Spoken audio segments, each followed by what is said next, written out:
Hello everyone, you are watching K Commerce Academy with me Kunal Singhal, and today we are starting with the company accounts. The first chapter in company accounts is issue and forfeiture of shares, and in today's video we will discuss about the some of the basic theoretical part of the chapter. Starting with the features of company, meaning of company is mentioned under, it has been defined under section 2 subsection 20, but it doesn't explain about much of the meaning of the company. So we'll discuss about the features of a company. First point is incorporation. A company is an artificial person created through the process of law. The steps that have to be followed to establish the company had already been studied by all of us in class 11th. For a public company, we have to follow 4 steps, that is promotion, incorporation, capital subscription, and commencement of business. So after that, the company comes into existence. Once the company got incorporated, once the company comes into existence, it attains the separate legal identity, separate legal existence, separate from its shareholders. It means the existence of the company will be considered as separate and distinct from its shareholders. Company की जो liability हैं उस पे उसको पे करने की share holders की कोई रिस्पॉन्सिबिलिटी नहीं है, और शेयर होल्डर्स की अगर कोई पर्सनल लाइबिलिटीज़ हैं तो कंपनी की उनको पे करने की कोई रिस्पॉन्सिबिलिटी नहीं है.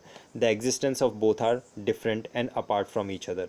Artificial person, it means a company can buy property on its own name, enter into contracts through his own name, can file a suit on others and be sued by others on his own name. परपीचुअल existence का मतलब है जो company एक बार establish कर दी गई है वो कभी भी ख़त्म नहीं होगी. It will continue for ever until and unless the procedure for winding up of the company will not be undertaken. Limited liability is a nice clause for a joint stock company. The liability of all the shareholders always remain limited to the amount of shares subscribed by them. Shares of public limited company are always freely transferable, but only for a public limited company, not for the private company. Common seal, whenever company wants to enter into any of the contract, it enters into the contract through its common seal. So these were the few of the features of a joint stock company. Now we are given with the kinds of companies. Mainly there are 3 categories of companies that we have to study, that is private company, public company, and one person company. The main distinction between private company and public company is a private company can be established with minimum of 2 members and can have maximum of 200 members, while public company को establish करने के लिए हमें minimum 7 members की requirement है. Though the maximum number of members there is no limit specified, so there can be an unlimited number of members for a public company. A private company cannot make the public issue of its shares, while a public company can make the public issue of its shares, and the shares of a public company are freely transferable. Let us move further. If we talk about the one person company, it will have a minimum and maximum number of members, that is one only, as its name indicate. It will have only one person as the member. Let us move further. Not much important. Meaning of shares. According to section 2 subsection 84 of the Companies Act 2013, share means a share in the share capital of the company and includes stock. Now we have 2 categories of shares, preference shares and equity shares, defined under the Companies Act 2013. Equity shares की बहुत ही मज़ेदार definition given है. What do you mean by equity shares? The shares which are not preference shares are called equity shares. बस इतना ही लिखा है कंपनीज एक्ट में. द शेयर्स मैं दिखा देता हूँ आपको, यहाँ पे मेंशन है specifically. An equity share is a share which is not a preference share. This definition have been specified under the companies act 2013. तो उससे हमें कुछ ज़्यादा समझ में नहीं आता है, but still what we can do, we can understand the meaning of preference shares. तो ठीक है, इक्विटी शेयर्स क्या होते हैं? इक्विटी शेयर्स जो वो होते हैं जो कि प्रेफरेंस शेयर्स नहीं होते. तो फिर प्रेफरेंस शेयर्स क्या होते हैं? Preference shares are the shares which get 2 priorities. priority at the time of receipt of dividend and priority at the time of repayment of capital money back. जिन shares को ये दो प्रायोरिटी, दो preferences मिलती हैं, उन्हीं को हम प्रेफरेंस शेयर्स कहते हैं. This have been defined under section 43 of the Companies Act. Now, diagram with the flow chart you can just understand that is shares can be classified into two, that is preference shares and equity shares. What do you mean by equity shares? Equity shares are the shares which are not preference shares. What are preference shares? Preference shares are the shares which get two priorities, that is priority at the time of receipt of dividend and priority at the time of repayment of capital money. Now preference shares can be further categorized on the basis of dividend, on the basis of convertibility, on the basis of redemption, on the basis of share of profit. So there can be cumulative preference shares, there can be non-cumulative preference shares. There can be convertible preference shares, there can be non-convertible preference shares. Then can be redeemable preference shares, there can be irredeemable preference shares. And lastly, there can be participating and non-participating preference shares. The general explanation and meaning you can just read here. It is given everything. You can take a screenshot and or you can study it from your book also, because these points had already been discussed in class 11, so I don't think much discussion is required for all these points. Instead we can move further and we can have share capital. Share capital, which is the most important part of this chapter, and we have to understand mainly the types of share capital. Types of shares की अगर हमने बात की, यहाँ पे एक important चीज़ आपको ये समझनी है. Students many times get confused between the types of shares and types of share capital. So if we'll talk about types of shares, we have two categories, that is preference shares and equity shares. लेकिन type of share capital की अगर हम बात करें तो यहाँ पे तीन categories हैं: authorized share capital, issued share capital, subscribed share capital. फिर से बताता हूँ, अगर types of shares का क्वेश्चन आता है, so how many types of shares we have two types of shares, that is equity shares and preference shares. But अगर question आता है types of share capital, now how many types of share capital we have three types of share capital, that is authorized share capital, issued share capital and subscribed share capital. What does authorized share capital means? Authorized share capital means the registered share capital of the company, and which is the maximum amount of shares, maximum amount to which the shares can be issued by the company from the general public. ये maximum limit होती है, जिससे ज़्यादा shares कभी भी market में issue नहीं किए जा सकते, जिससे ज़्यादा अमाउंट कभी भी मार्केट से रेज नहीं किया जा सकता. Second is issued share capital. What is issued share capital? Issued share capital means such capital as the company issues from time for the subscription. Issued share capital is a part of authorized share capital which have been issued for a time being. Issued share capital क्या होता है? जो subscribe share capital, जो हमारी maximum limit है, अगर हम चाहें तो हम पूरा का पूरा रेज कर सकते हैं, और अगर अभी हमारी रिक्वायरमेंट कम है तो हो सकता है हम उसमें से कुछ अमाउंट ही इशू करें. For example, suppose authorise share capital of a company is 50,000 shares of ₹10 each. How much will be the authorized share capital? 50,000 shares of ₹10 each. The authorized share capital will be ₹5 lakh. But at time we have issued only 40,000 shares, so the issued share capital will be 40,000 shares of ₹10 each, ₹4 lakh. Authorized तो 5 lakh का है, लेकिन अभी हमारी requirement 4 lakh की थी, तो हमने सिर्फ 4 lakh के शेयर्स ही मार्केट में इशू किए और उतना ही अमाउंट हमने रेज किया है. याद रखिएगा, issued share capital can be equal to और less than authorized share capital, but in no condition it can be more than authorized share capital. Third is subscribed share capital. That means subscribed share capital is a part of issued share capital which have been issued by the company and have been accepted by the general public. Company ने issue किया और general public ने उसको subscribe कर लिया, accept कर लिया, तो उसको हम बोलते हैं subscribed share capital. And subscribed share capital can be further classified into two categories, that is subscribed and fully paid up and subscribed but not fully paid up. अब यहाँ पे पहले तो हम समझेंगे सब्सक्राइब कैपिटल क्या होता है. मैंने अभी आपको बताया ऑथराइज्ड कैपिटल सपोज मेरा 5 लाख का है और उसमें से मैंने इशूड कैपिटल किया है 4 लाख का, लेकिन ज़रूरी नहीं है मैंने इशू 4 लाख का किया था तो कि सारा का सारा जनरल पब्लिक एक्सेप्ट भी कर ले. हो सकता है जनरल पब्लिक ने कम अमाउंट एक्सेप्ट किया, तो सिचुएशन बन सकती है सब्सक्राइब शेयर कैपिटल की, that is 35,000 shares of ₹10 each, that is ₹3,50,000 have been subscribed by the general public. So how much is the authorized share capital, it will be rupees 5 lakh.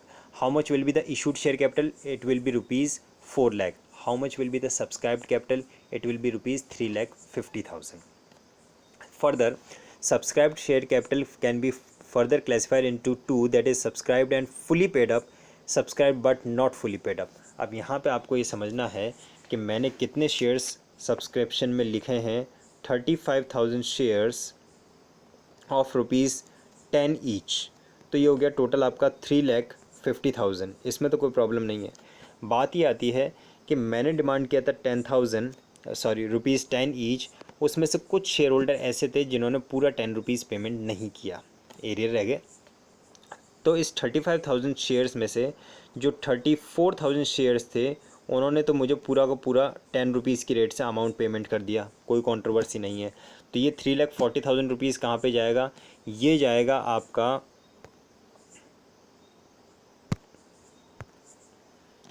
Subscribed and fully paid up वाले में। I repeat, 34,000 shares जिन्होंने 10 rupees की rate से पूरा amount payment कर दिया, ये कौन सी हेडिंग में जाएगा? ये जाएगा subscribed and fully paid up, क्योंकि इनके साथ कोई कंट्रोवर्सी नहीं है। लेकिन दूसरी कैटेगरी क्या आ रही थी? दूसरी कैटेगरी थी 1,000 शेयर्स ऑफ रुपीज़ 10 ईच वाले जो थे, उन्होंने मुझे सिर्फ 8 रुपीज़ का ही पेमेंट किया। उन्होंने मुझे पूरा 10 रुपीज़ पेमेंट नहीं किया, उन्होंने मुझे सिर्फ 8 रुपीज़ का ही पेमेंट किया। तो सिचुएशन क्या बन गई? सिचुएशन बन गई subscribed but not fully paid up, subscribed but not fully paid up वाली सिचुएशन बन गई। क्योंकि सब्सक्राइब्ड तो हैं 1,000 भी, टोटल 35,000 सब्सक्राइब्ड हैं, जिसमें से 34,000 ने तो पूरा अमाउंट भी दे दिया जितना हमने मांगा था। लेकिन 1,000 ऐसे हैं जिन्होंने 10 रुपीज़ में से 8 रुपीज़ ही पेमेंट किया है। तो उनको हम क्या बोलेंगे? उनको हम बोलेंगे subscribed but not fully paid up, क्योंकि उनका 2 रुपीज़ पेड अप अनपेड रह गया है, तो वो फुली पेड अप नहीं हुए, नॉट फुली पेड अप हो गए। तो वो आ जाएंगे यहाँ पे subscribe but not fully paid up में। तो ये आपको समझना है कि जो आपने अमाउंट डिमांड किया, मीनिंग क्या है fully paid up not fully paid up का? Fully paid up means called up by the company, paid up by the shareholder. Not fully paid up का मतलब called up by the company but not paid up by the shareholder. ठीक है, आगे बढ़ते हैं। अब आपके पास में आते हैं called up capital, paid up capital and reserve capital. These are the last 3 topics for today. सबसे पहले देखते हैं हम called up capital. As its name indicate, called up capital means the capital called up by the company. Paid up capital means capital called up by the company and paid up by the shareholder. Called up capital और paid up capital में difference क्या होता है? Called up capital और paid up capital के बीच में जो difference होता है उसको हम बोलते हैं calls in arrear। ये टर्म है, आपको याद रखना है। एग्जामिनेशन में 1 मार्क का क्वेश्चन भी कभी कभी आ जाता है। Calls in arrear. What does call in arrear mean? Call in arrear is the difference between called up capital and paid up capital. अब आप इसके डिफरेंस को समझिए कैसे। अभी अभी मैंने आपको बताया था एक एग्जांपल कि 1,000 शेयर्स हैं 10 रुपीज़ वाले, जिन पे मुझे सिर्फ 8 रुपीज़ ही रिसीव हुआ है। तो कॉल्ड अप कितना होगा?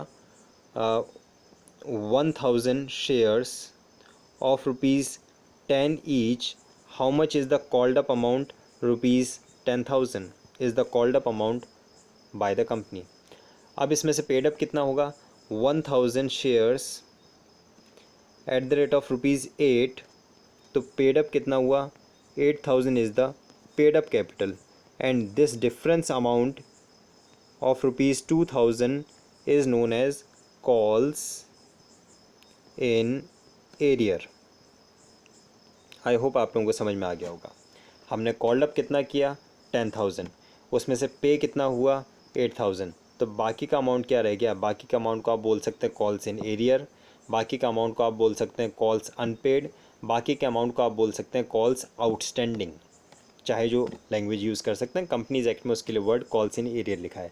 Calls in arrear is the difference between the called up capital and the paid up capital. Last आता है आपका रिजर्व कैपिटल।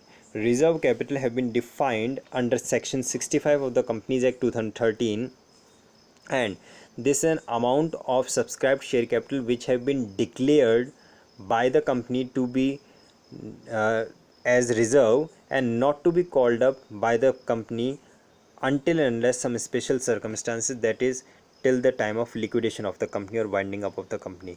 जो हमारा टोटल सब्सक्राइब शेयर कैपिटल होता है उसमें से एक पार्ट कभी कभी कंपनी फ्यूचर कंटिजेंसीज के लिए रिजर्व कैपिटल डिक्लेयर कर देती है, और उसके बाद में इस अमाउंट को कभी भी शेयर होल्डर से डिमांड नहीं किया जाएगा, कॉल नहीं किया जाएगा। कब तक कि जब तक कि कंपनी के वाइंडिंग अप या फिर लिक्विडेशन की सिचुएशन ना आ जाए, ये पैसा कॉल नहीं किया जाएगा। This is known as reserve capital, the capital which have been declared as reserved. यहाँ पे डेफिनेशन आप देख सकते हैं, मीनिंग देख सकते हैं रिजर्व कैपिटल की, that is the capital which have been declared as reserve. It refers to that portion of uncalled share capital which shall not be called up except in the event of winding up। नहीं demand किया जाएगा। और उसके अलावा आप लोगों को एक ये difference between reserve capital and capital reserve ज़रूर समझना है। इसको मैं बहुत शॉर्ट में बता रहा हूँ as the last topic for today, that is reserve capital, sorry ये हाँ अब लेते हैं हम यहाँ से।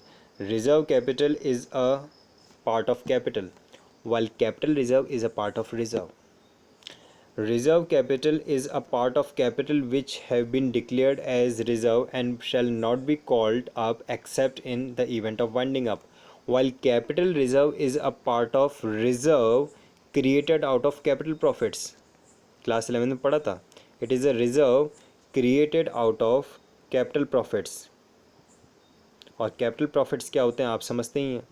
So it is a reserve. What does capital reserve mean? Capital reserve is a reserve created out of capital profits, that is profit from the sale of building, profit from the sale of fixed asset। उसमें से जो reserve create किया जाता है उसको हम बोलते हैं कैपिटल रिजर्व। और रिजर्व कैपिटल क्या है? Reserve capital is a part of capital. Capital reserve क्या है? Capital reserve is a part of reserve. So that's all for this video. I hope you all have enjoyed the video, you all have understood the topic. If you liked my video, if you liked the topic, hit the notification button, hit the like button and subscribe the channel. Thank you.